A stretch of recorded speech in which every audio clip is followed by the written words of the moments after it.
On était là ce matin pour échanger sur l'avenir de la liaison ferroviaire Perpignan-Rungis, pour sauver le dernier train de primeur donc, qui alimente le mine de Rungis, et puis en même temps l'occasion d'évoquer la politique des transports de marchandises dans le pays, plutôt son absence.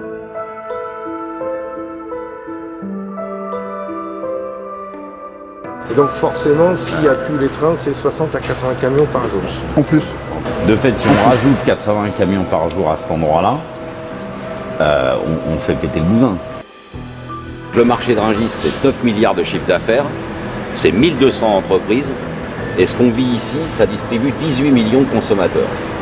Donc on a un modèle qui est fiable. Les fonds publics pour le fret SNCF sont impossibles par l'engagement pris par le gouvernement français en 2006 sur l'ouverture anticipée de 6 mois, quand même la libéralisation totale du fret ferroviaire dans le pays était conditionnée à la recapitalisation du fret, et derrière on réinjecte pour rien.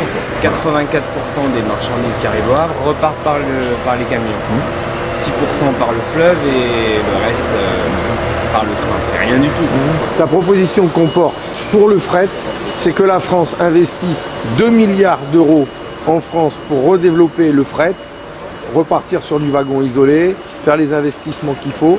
On l'a estimé à 2 milliards d'euros.